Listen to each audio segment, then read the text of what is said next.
Porque Deus amou o mundo de tal maneira que Ele deu o seu Filho único, para que todo aquele que nele crê não pereça, mas tenha vida eterna. Somente até aqui. Eu quero, numa breve meditação, falar aos irmãos sobre algumas características do amor. O capítulo 3 do Evangelho de São João começa com uma conversa que Jesus Cristo teve com um homem chamado Nicodemos, que aqui no capítulo 3 era o fariseu Nicodemos, o doutor da lei Nicodemos. Só para vocês compreenderem e ter a dimensão do que era ser um fariseu que hoje nós associamos com pessoas falsas, pessoas desonestas, pessoas mascaradas, né? Há um adágio que diz, é um fariseu, não é? É uma pessoa que você não pode confiar. Mas só para você entender o que era ser um fariseu naquela época, o fariseu, ele era um doutor da lei, do Levítico. O que era um fariseu? O fariseu, ele era um advogado. E o homem, há 2000 anos atrás, lá no judaísmo, alcançava o título de fariseu quando ele era promovido à Suprema Corte do direito judaico. Então, quando você ouve falar que Paulo era fariseu, Nicodemos era um fariseu, eu estou falando aqui de pessoas que hoje no Brasil seriam ministros do Supremo Tribunal Federal. Era isso que o Nicodemos era. Ele era um ministro da Suprema Corte judaica. Assim como Paulo também foi um ministro da Suprema Corte. Todo fariseu, obrigatoriamente, tinha que ser um advogado. Todo fariseu. Por isso que São Paulo, ele perseguia os cristãos, porque ele era um advogado e ele era um defensor do Levítico, que é, até os dias de hoje, 2000 anos depois, a Constituição da nação de Israel. Hoje, 2019, Israel, assim como o Brasil, é regido pela Constituição.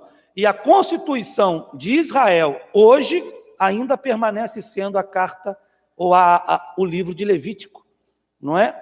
Por isso que Paulo, ele era perseguidor dos cristãos, ele perseguia.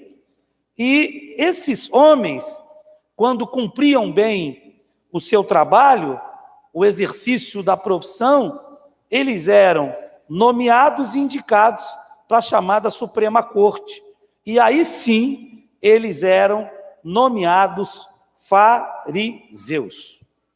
Então, aqui no capítulo 3, Nicodemos, ele era um fariseu, um doutor da lei, um mestre, um homem que conhecia todo o livro de Levítico e o discernia e o interpretava.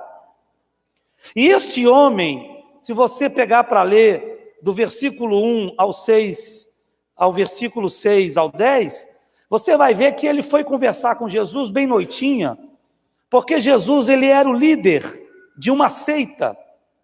O Jesus de 2000 anos atrás não era visto pelos judeus como Salvador, como Messias, como Filho de Deus, mas apenas o líder de uma seita.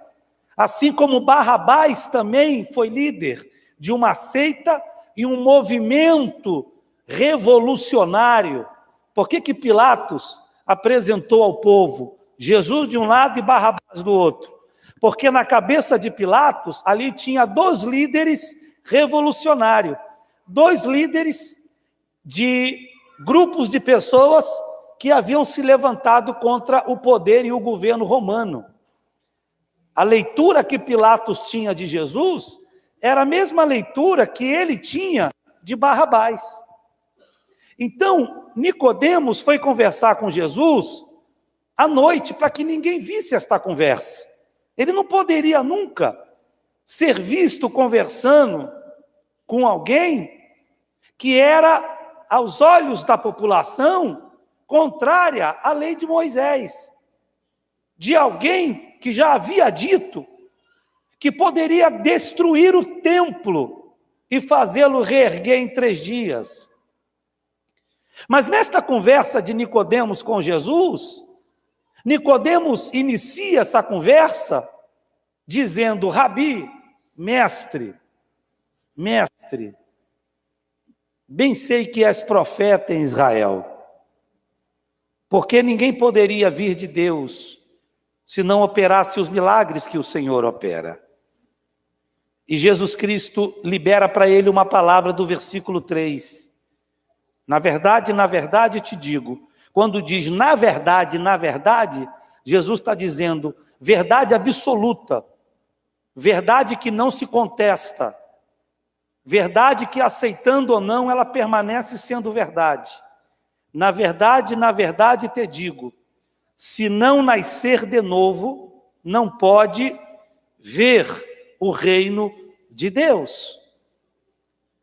Aí Nicodemos ouve, não compreende, e ele diz: mas como pode um homem, já sendo velho, voltar ao ventre de sua mãe para retornar a nascer? Aí Jesus libera a palavra do verso 5. Na verdade te digo, ou seja, a verdade absoluta, Nicodemos, que eu vou te falar aqui está acima da lei.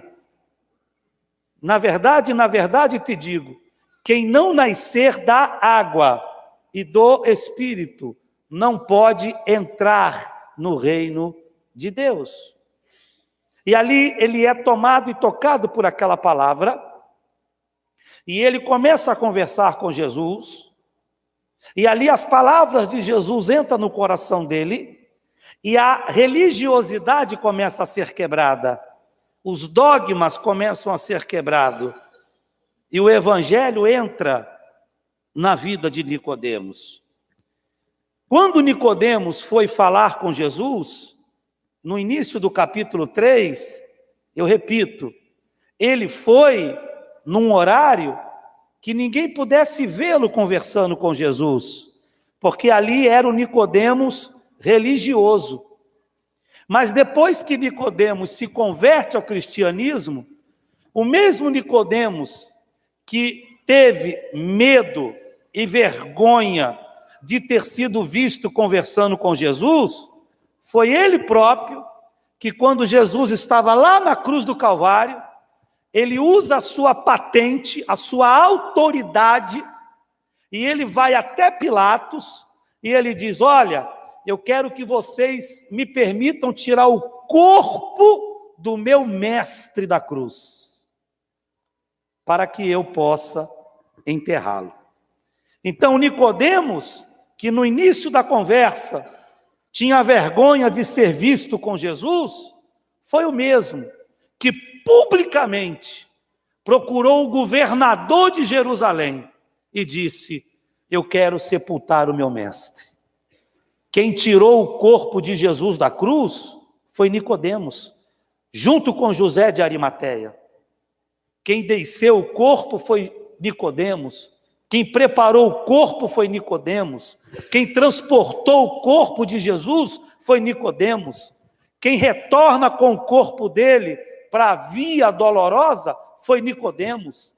Tudo isso ele fez de maneira pública, porque no momento que a pessoa é religiosa, ela tem vergonha de falar de Jesus, mas no momento que a pessoa se converte, quer dizer publicamente que reconhece a soberania de Deus e que Deus é Senhor da sua vida.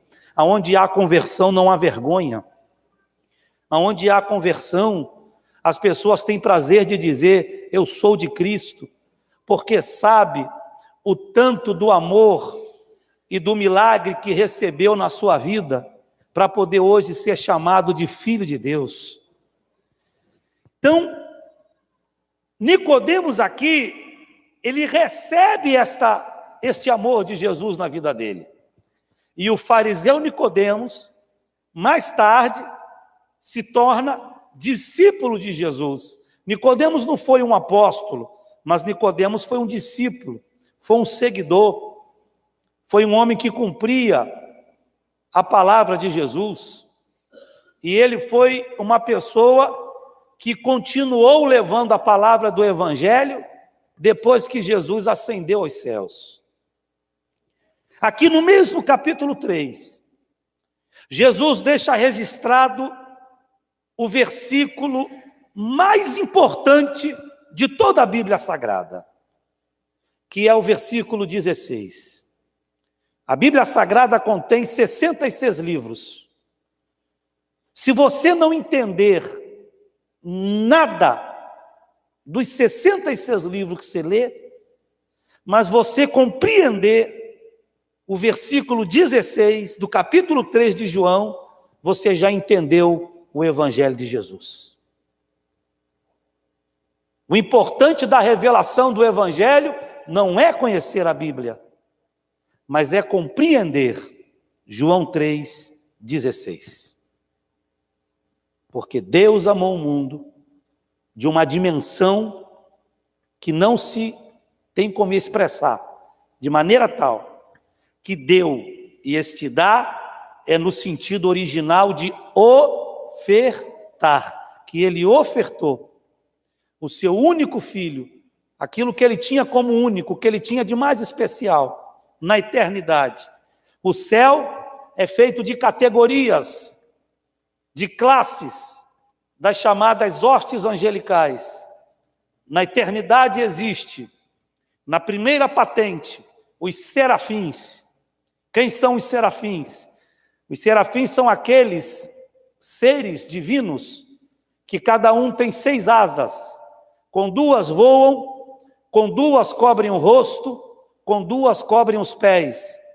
Serafins não fica descendo do céu para a terra. A atribuição dos serafins é ficar dentro da sala do trono, louvando e adorando 24 horas. Santo, santo, santo é o Senhor dos exércitos. Santo, santo, santo é o Senhor dos exércitos. Toda a terra está cheia da sua glória. Depois dos serafins, são os únicos seres divinos que têm acesso à sala do trono. Mas por que isso? Porque na sala do trono está a revelação da pessoa de Deus. Vou repetir, na sala do trono está a revelação da pessoa do Criador. E ninguém consegue ver Deus e permanecer existente, nem mesmo o que é divino e o que é espírito, porque a glória de Deus transcende qualquer entendimento a ponto de destruir tudo aquilo que vê Deus pela face. Por isso que no capítulo 9 do livro de Isaías, você vai ver os serafins voando com 2 asas, com mais 2 asas os pés são cobertos, mas com 2 asas eles têm o rosto coberto. Porque eles ficam diante de Deus, se movimentando, porque na presença de Deus ninguém fica parado, você tem que se movimentar. Por isso que o Espírito Santo não trabalha parado, ele trabalha em movimento. Movimenta dentro de você, movimenta no coração daqueles que estão ouvindo o Evangelho, movimenta na vida daqueles que você está orando e intercedendo por eles. Aleluia. Então os serafins ficam voando ao redor da pessoa, não é da presença. Deus não está aqui como pessoa, Deus está aqui como presença. Atmosfera, Deus está aqui, pessoa não. Nós não suportaríamos. Esse templo não teria estrutura para suportar. Os serafins ficam voando cantando Santo, Santo é o Senhor, e dizendo que a terra está cheia da sua glória, mas o rosto coberto, porque até os serafins diante de Deus não conseguem ver Deus pela face. Depois dos serafins, vem os chamados arcanjos, que são os líderes de pelotões. Todo batalhão tem seus soldados, todos os soldados têm os seus comandantes. Quem são os comandantes? São os arcanjos, que lideram pelotões de anjos. Pelotões de anjos. Depois dos arcanjos vem os serafins. Quem são os serafins? Guardiões de locais. Deus colocou um serafim na porta do Éden, para que ninguém pudesse mais voltar. Há um serafim na porta do paraíso, aonde os que morrem em Cristo vão para lá. Serafins são chamados guardiões de locais e lugares. E depois, na quarta escala, vem os anjos, que são seres ministradores da parte de Deus. Eles sim estão conosco aqui nesta noite. Os anjos do Senhor acampam-se ao redor daqueles que os teme e os livra. Aleluia! Para cada cristão tem pelo menos, irmã Cristiane, irmã Mônica, um anjo aqui nesta noite. Aleluia! Aleluia! Um anjo nesta noite. Glória a Deus! Quando você chega, ele chega. Quando você sai, ele sai. Quando você entra, ele entra. Quando você vai embora, ele vai embora. Porque Deus coloca um anjo que vai à tua frente. Eis que diante de ti eu coloco o meu anjo, que vai à tua frente e arrebenta os cadeados de ferro e os ferrolhos de bronze. Se passares pelas águas, não te afogarás. Se passares pelo fogo, não te queimarás. E a chama não arderá em ti. Aleluia! Daniel capítulo 3, Nabucodonosor lança 3 homens na fornalha de fogo ardente. E de repente ele se surpreende, porque lança 3 e havia 4 homens andando na fornalha. E diz Nabucodonosor, e o 4º homem é semelhante ao filho dos deuses. Era o anjo do Senhor que entrou para fazer companhia. Capítulo 6 do livro do profeta Daniel. O rei, pela manhã, chega na frente da cova, onde Daniel havia passado aquela madrugada, e ele diz: Daniel, servo do Deus Altíssimo, há de ser que o Deus a qual tu serves teve poder para te livrar da cova e da boca dos leões? E Daniel grita lá do fundo da cova: ó rei, o meu Deus vive para sempre. Deus encontrou inocência em mim, e ele enviou o seu anjo, me deu vitória e fechou a boca do leão. Se preocupe com os desafios de amanhã não, já tem um anjo indo na frente. Levante as mãos e glorifique a Deus. Adore ao Senhor. Aleluia. Retornando para o texto. No capítulo 3, Jesus fala do textuário da Bíblia Sagrada. Deus amou o mundo de tal maneira que deu o seu Filho unigênito, para que todo aquele que nele cresce não perecesse, mas tenha acesso à vida eterna. Todos são eternos. O homem com Deus e o homem sem Deus. O Evangelho não trata da vivência da eternidade. O Evangelho trata da forma que vamos passar a eternidade. Se a nossa eternidade será com Jesus, ou se a nossa eternidade será sem Jesus. Eternos, todos que abriram os olhos e nasceram um dia, serão eternos. Ninguém deixará de existir como pessoa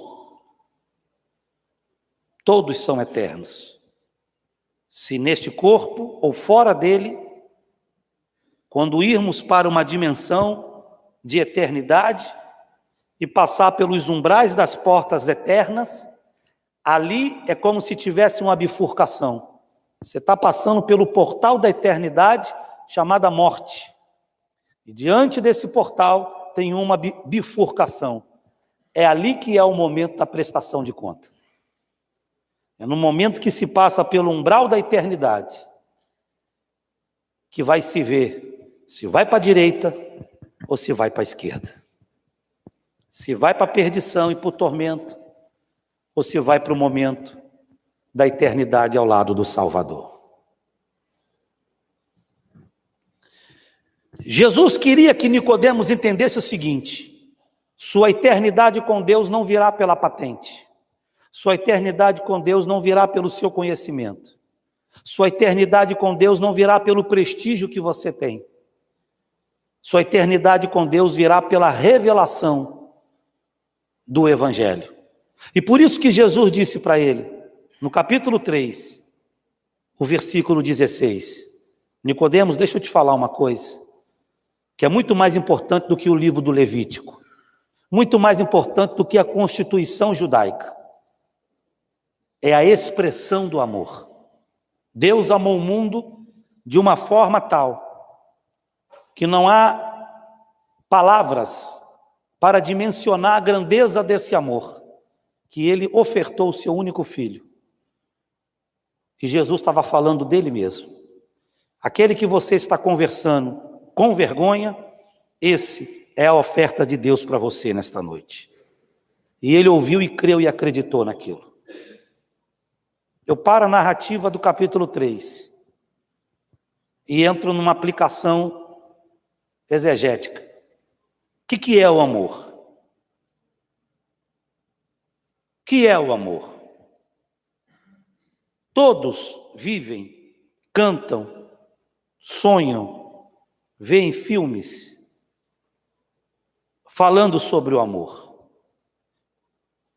Independente de um ritmo musical, de um samba, de um rock, de um bolero, de uma valsa, ou de qualquer outro ritmo, 95% das letras de qualquer música secular se fala de amor,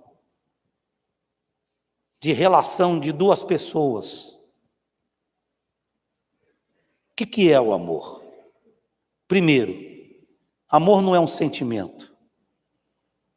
Amor é uma decisão. Amor é aquilo que você decide. O amor não se nasce da noite para o dia. A noite se constrói na vivência e na convivência da vida. Quando se encontra alguém e se apaixona por aquele alguém, ali não nasceu amor, ali nasceu paixão.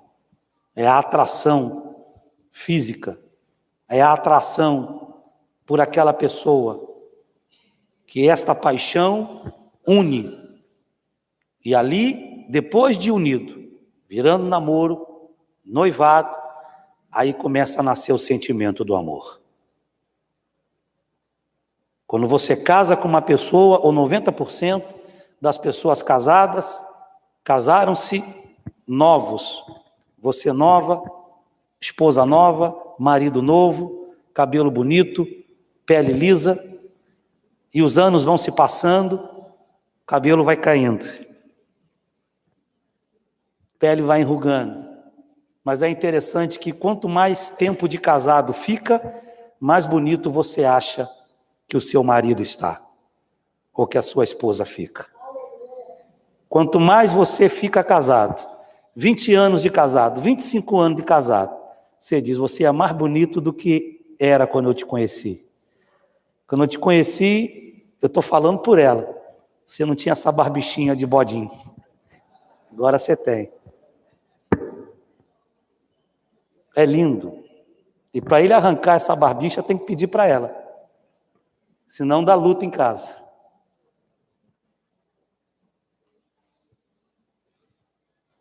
Porque o amor só enxerga aquilo que é belo. Amor é uma decisão. Eu decidi te amar. Eu decido te amar. Eu decidi compartilhar a minha vida com você.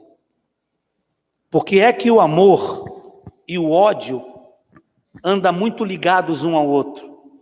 Porque toda paixão, ou ela desemboca no ódio, se não for compartilhado, se houver frustração, ou ela desemboca no relacionamento de duas pessoas que vivem um para o outro. A pessoa que tem uma paixão muito forte, se ela não for correspondida, do jeito que ela quer ter a pessoa perto, ela também quer matar a pessoa, quer destruir a pessoa, quer que nada dê certo para a pessoa, porque o amor e o ódio andam muito perto.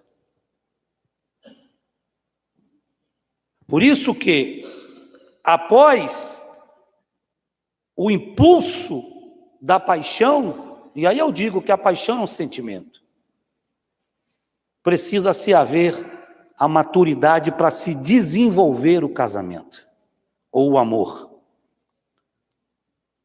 Eu li, meses atrás, um testemunho de um senhor casado há alguns anos, e o testemunho dele é o seguinte: ele é londrino, mora em Londres, e ele casou,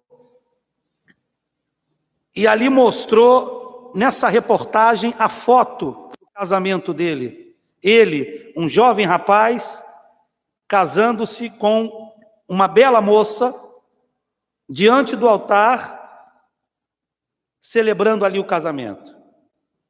Tempos depois, há um acidente, onde 100% do corpo dessa mulher fica desfigurada, porque ela foi queimada da cabeça aos pés. Aquela beleza deixou de existir e passou a ter uma coisa horrível.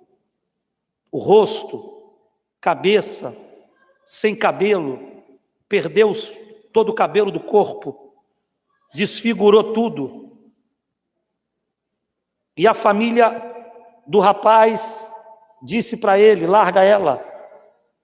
Ela nunca mais vai ser uma mulher para você. Em nenhum quesito, de nenhuma forma, ela vai poder corresponder você.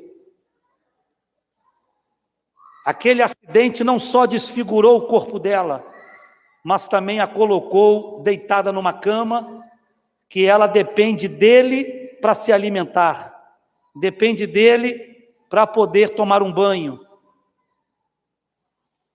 E ele, conversando com a família e dando essa reportagem, ele disse: quando eu casei, eu não casei com o rosto dela, eu não casei com o corpo dela, eu casei com a alma dela. O corpo dela foi desfigurado pelo acidente, mas a alma dela continua mais linda do que quando eu casei com ela. E eu continuarei com ela.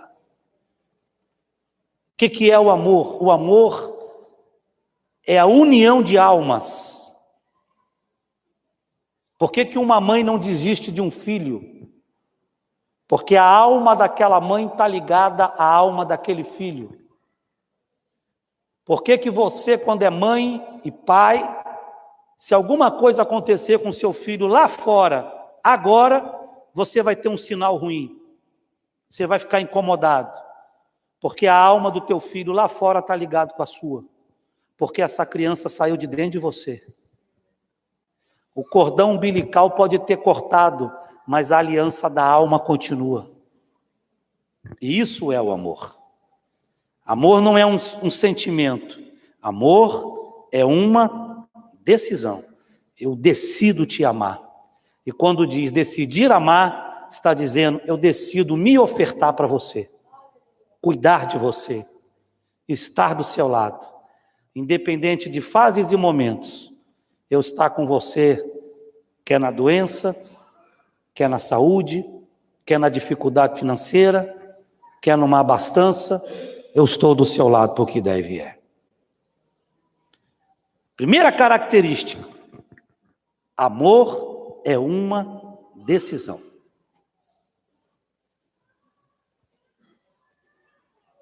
Esses dias, quando eu digo dias, eu falo alguns meses. Eu fui conversar com um rapaz que ele, a todo momento, apronta com a esposa dele. E aí, de tanto que apronta, a gente já começa a ficar sem saber o que falar. Aí eu fui falar com ela. Falei, abençoada, e aí? Falou, pastor, fica tranquilo. Eu não desisto dele, não. Eu decidi amar ele até o final. Falei, pronto, não tem mais nada para te falar. Deus vai dar vitória. Porque amor é uma decisão. Você decide. Essa é a característica do amor. Segundo, amor é comprometimento. São Paulo escreveu, e deixará o pai, sua mãe, sua família, e unir-se-á a sua esposa, e formarão os dois juntos uma só carne. Isso fala de comprometimento.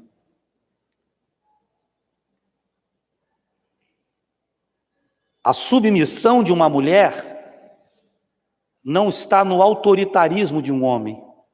A submissão de uma mulher está na parceria da visão que ela tem com o seu esposo. Submissão na Bíblia é andar junto. Submissão na Bíblia é ser parceiro na visão, no projeto, no alvo. Porque aquilo que der certo, vai dar certo para toda a casa. Mas o que der errado, vai dar errado para toda a casa. Algumas decisões ministeriais eu tomo sozinho. Algumas mais complexas com a diretoria, que eu preciso deles muitas vezes para me dar conselho. Mas nenhuma decisão eu tomo concernente a lar e família e futuro, sem consultar primeiro a pastora. Porque se der certo, vai dar certo para os dois. Se der errado, vai dar errado para os dois. E ela não pode ser refém de uma decisão errada minha. Por isso que eu preciso consultar ela. Porque submissão é caminhar junto, na mesma visão que Deus estabeleceu para o casal. Deus não estabelece visão para marido. Deus estabelece visão para a família. Porque Deus não enxerga dois, Deus só enxerga um. Por isso que no casamento, por conta do comprometimento, se um estiver rindo e o outro chorando, tem alguma coisa errada nessa casa. Porque se é para chorar os dois. Se é para rir, tem que rir os dois. Porque isso fala de unidade, de sentimento e de comprometimento de alma. Que pega para você, pega para mim. Isso é uma das características do amor. Por isso que Jesus Cristo, Ele nunca te larga, principalmente nos momentos difíceis da sua vida. Porque Jesus te ama e Ele está comprometido com você. O comprometimento de Jesus com a igreja é tão grande que Ele foi para a cruz do Calvário para morrer por mim e por você naquele dia. Aleluia, aleluia, aleluia, aleluia, aleluia, aleluia, aleluia. Primeiro, amor é uma decisão. Segunda característica, amor é comprometimento. Seu filho pode estar te trazendo só aborrecimento, mas você nunca vai desistir dele. Porque mãe não tem compromisso com o filho. Mãe tem comprometimento com o filho. Não é porque alguém te trai que você tem o direito de trair. Porque numa relação de duas pessoas, seja família, negócio ou qualquer outra coisa, onde há uma relação, se houver compromisso, aquilo que a pessoa te oferece é aquilo que você tem o direito de oferecer àquela pessoa. Mas quando há comprometimento, ainda que alguém seja infiel com você, você continua sendo fiel a Deus. Às vezes alguém nem merece a sua amizade, alguém nem merece ter você do lado, alguém nem merece ser o seu amigo, alguém nem merece sentar do seu lado, mas pelo comprometimento que você tem a Deus e a palavra de Jesus, você se mantém firme diante dos males que te causam. Se Deus tivesse que me revidar tudo aquilo que de mal eu faço, eu já não estaria mais de pé aqui. Mas sabe o que Jesus falou para mim e falou para cada um de nós? Ele disse: meu servo, minha serva, ainda que você seja infiel, eu, o Senhor, permaneço fiel na tua vida. Aleluia! Porque Jesus não tem compromisso com a gente. Jesus tem comprometimento com a gente. Aleluia! Por gentileza, queridos, levante suas mãos. Feche os seus olhos, glorifique a Deus. Adore a Deus. Adore a Jesus. Adore ao Pai, adore ao Filho. Adore ao Espírito Santo. Adore a Deus. Deus é um Deus comprometido com a sua igreja. Deus é um Deus comprometido no seu casamento. Deus é um Deus comprometido na sua saúde. Deus é um Deus comprometido com o seu futuro. Deus é um Deus comprometido com tudo aquilo que você põe à sua mão. Deus é um Deus comprometido e por isso Ele não te abandona. Por isso Ele não te larga. Por isso Ele não abre mão de você. Porque Deus não tem compromisso com a igreja, Deus tem comprometimento com a igreja, Ele está ligado à igreja, Ele é ligado a esse povo. Você não vai ver uma cabeça por aí sem corpo, assim como você é o corpo, Jesus é o cabeça. Jesus não existe sem a igreja, e a igreja não existe sem a cabeça. Você até vê um corpo, alguém sem um braço, você até vê alguém sem uma perna, você até vê alguém faltando algum membro do corpo, mas nunca vai ver um corpo por aí andando sem cabeça. Aleluia! Porque a igreja não sobrevive sem a cabeça chamada Jesus. Não sobrevive. A gente sobrevive sem um braço. Quando alguém desanda na casa de Deus, sai da santidade, vai para o pecado, volta para as drogas, é um braço que está faltando, é um dedo que está indo embora, é um pedaço do pé que está faltando, mas o corpo continua vivo, o corpo continua de pé, o corpo continua avançando, aleluia! E na hora certa, o cabeça que vê, que fala, que ouve, que pensa e executa, é ele que restaura o corpo.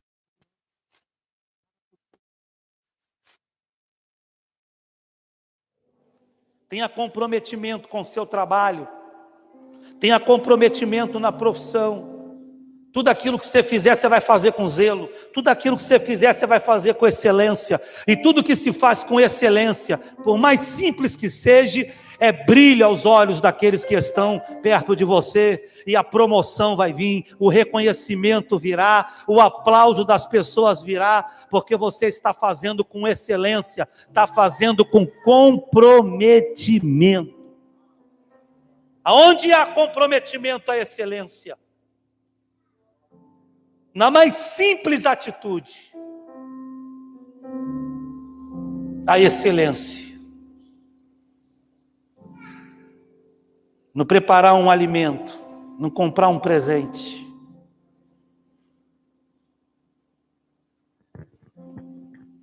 Próximo domingo é Dia dos Pais.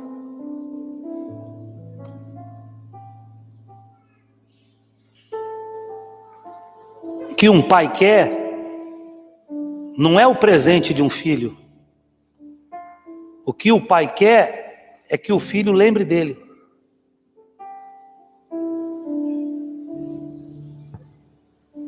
O pai não precisa que o filho dê casa para ele, dê carro para ele. O pai nem quer isso. O que o pai quer é que ele entenda que aquele filho se lembrou dele. E a forma de se lembrar é comprando uma lembrança, comprando um presente, às vezes por mais simples que seja, mas é você receber aquele presente que no seu coração você vai dizer: ele lembrou de mim. Isso fala de comprometimento. Comprometimento. Não é o valor de um presente, mas é você entender que você foi lembrado. E quando você entende que é lembrado, você compreende que é importante para alguém.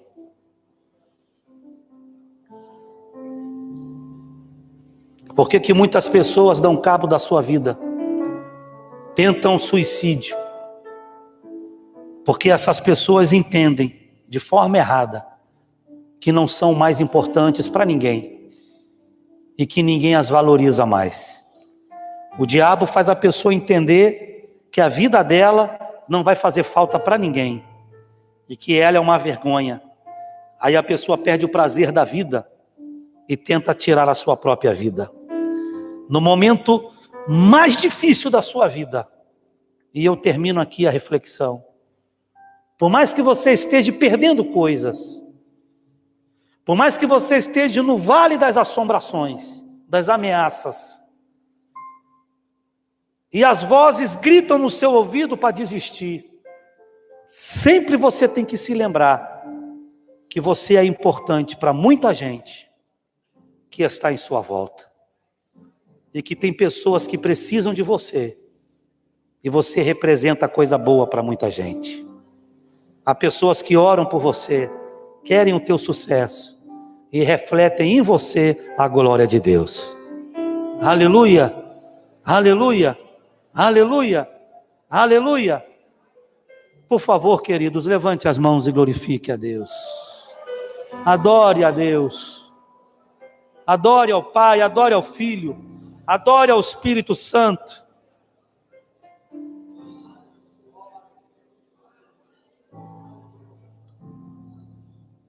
Aleluia.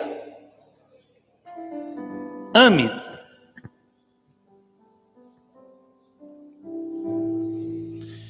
Ainda que eu falasse a língua dos homens e dos anjos, se não tivesse amor, nada seria. Ainda que eu conhecesse toda a ciência e tivesse sabedoria tal, se não amar, nada serei. O amor tudo sofre, não trata com ciúme, nem com leviandade, nem com soberba, nem com altivismo. O amor tudo suporta, se sacrifica. Porque quem ama não vê envelhecimento. Quem ama não vê defeito. Quem ama quer estar do lado. Por isso que o amor é algo que nunca acaba na vida. Você pode ter tido a experiência,